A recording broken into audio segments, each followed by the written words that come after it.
Hello, if you're just joining my channel for the first time, I conduct my lessons in Igbo language, and then at the end I'll summarize in English. So please stay put.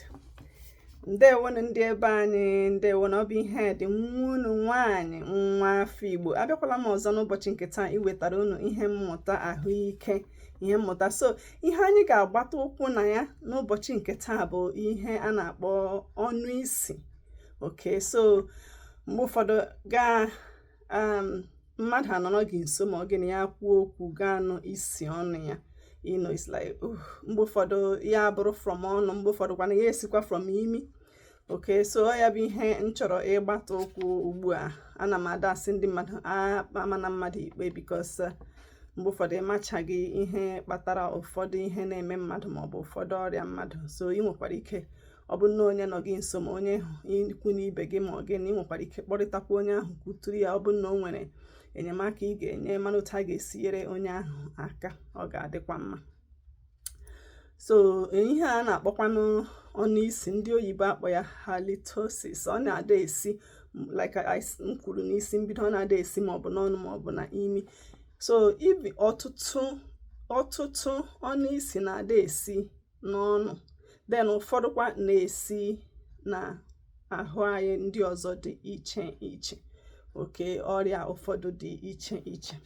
So mgbe ụfọdụ ya bụrụ maybe na ọ bụ na mmadụ a na-asacha ọnụ ya nke ọma maọbụ ịsa eze maọbụ ire ịsapụ ya nke ọma maọbụ ịhapụsị ihe nọ n'eze.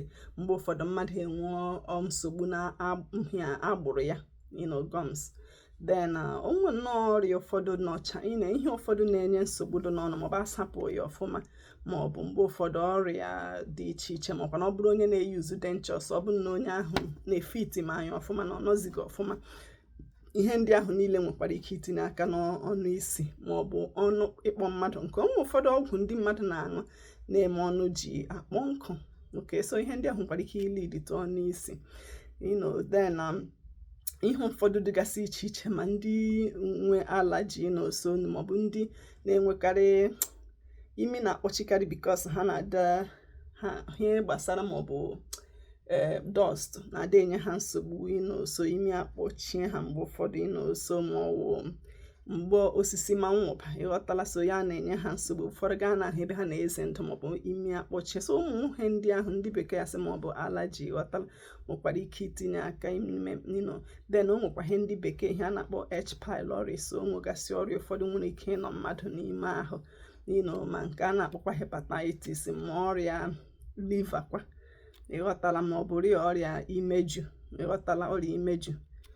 So ihe ndị ahụ niile nwekwara ike itinyekwa aka na ezu ure maọbụkwa ụfọdụ nri kwa ihe dịka galik. Mgbe ụfọdụ mmadụ rie ya maọbụ galik even though na ọ dị mma n'ahụ, mgbe ụfọdụ kwa iripụ ya maọbụ ihe dịka onions mmadụ ripụ ya o nwere ike nwee ọnụ isi.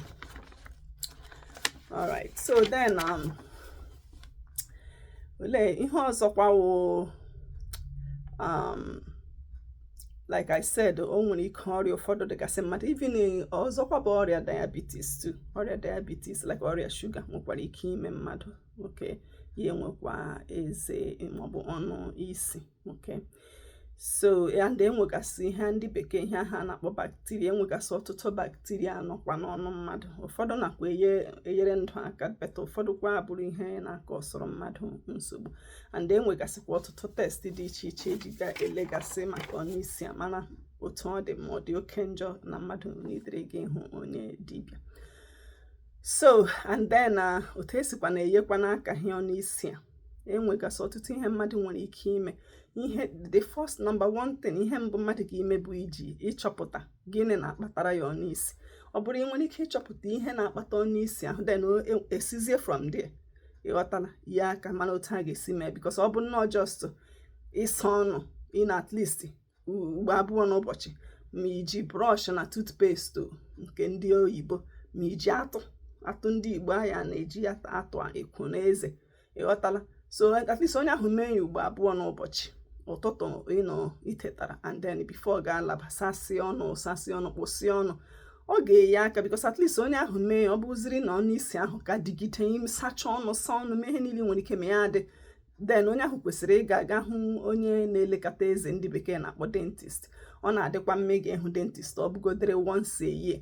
Onye ahụ aga hụ dentist lechaa ya anya saa ya eze, because ọ bụrụ onye ahụ mechaa ihe niile ahụ ịsa eze mee ihe niile ga hụ dentist, then ọ bụrụ na ọ bụ ihe gbasara ime ọnụ onye dentist nwere ike ilekọta, ọ bụrụ na ihe gbasara ime ahụ ọrịa ọzọ dị iche, then agazie gaa chekizie dibịa ọdọ dị iche iche, ndị dibịa bekee ọzọ dị iche iche, mara ihe ha ga-akọwatụkwa na ga-eji leba anya, because ọ bụrụ etriti ihe ahụ na-enye onye ahụ nsogbu, then enwere ike ihe ahụ ọnụ isi ahụ adị mma. Then ịṅụkwa mmiri na-adị mma, ndị iricha na iripụ nri ọ bụgodere, because mmadụ na-aga n'ọrụ ma gịnị ọ na-enye nsogbu dịka otu ibe esi ga brush ọnụ all the time. So ọ bụrụ iricha nri were mmiri, ịṅụọ mmiri, na-aṅụ mmiri ọfụma nọ throughout the day, ịṅụọ mmiri ga-ewekwara mmiri kpụsị ọnụ ma iricha nri, ihe ndị ahụ na-enyekwa aka ka ọnụ mmadụ hafe ịkpọ nkụ, because ọnụ mmadụ dị dry, ọ na-emekwa ụmụ bakteria ahụ alaiki ya bịa nọ n'ebe ahụ mebisiwe ka ọsọwakwa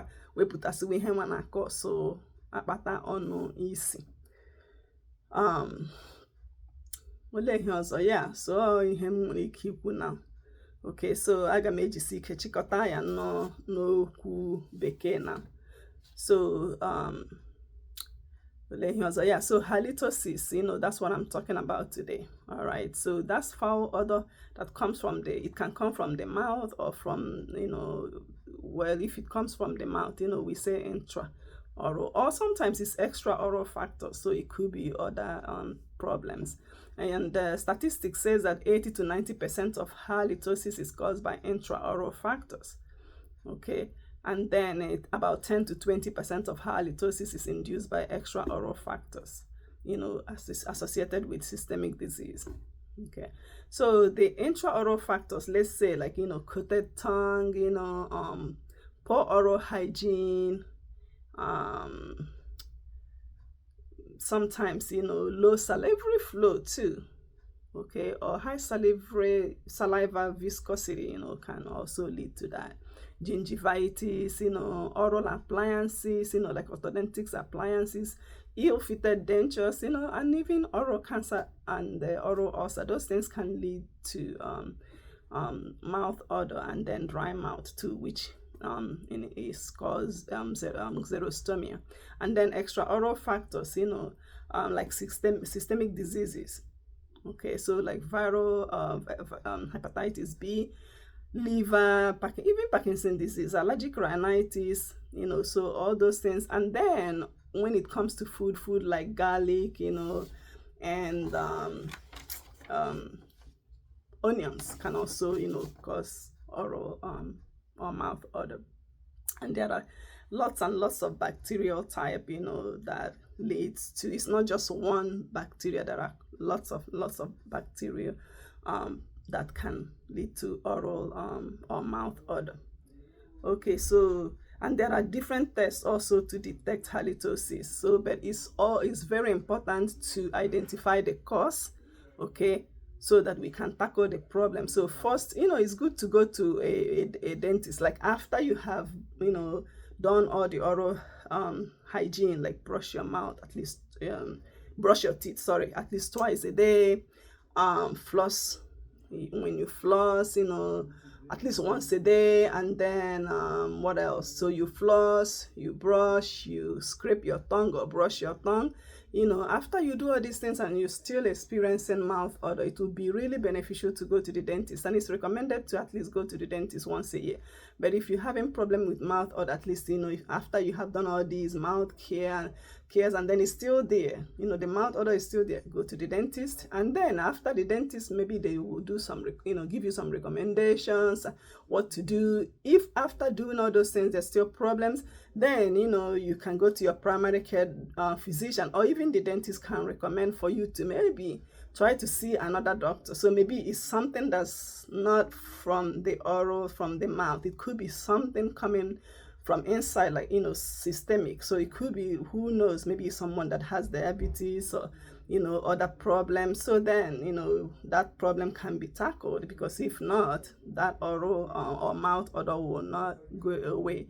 And drinking water, you know, is also important. After eating, you know, it's good to drink water, you know, and rinse your mouth, because it's not that, you know, easy to be brushing teeth while you're at work, you know. So but at least if you can brush in the morning and brush at night, and then after eating you can, you know, rinse your mouth to remove all those food particles, you know, because dry mouth can also lead to mouth odor. Okay. And then, you know, there are also new research, you know, talking about mouthwash, you know. So all those over-the-counter mouthwash, using them excessively can actually kill the good and also the bad bacteria. So just be aware of those things, you know. Don't use them excessively. Okay. So, well, I will go ahead and stop my lesson for now. So, and we will continue next time. I do not have a song or a Bible verse right now. Okay, so just come back next week. I will make sure that I have one. Okay, so ndị ebe anyị, biko ka emesịanụ, enweghị m abụ maọbụ Bible verse ugbu a. Okay, so but aga m akwado for izu ụka na-abịa wepụtara unu Bible verse. Okay, na abụ m ga-achọpụta ezigbo abụ m ga-agụrụ unu. Okay, so make sure that you tune in. Ngwanụ ka emesịanụ. Bye bye.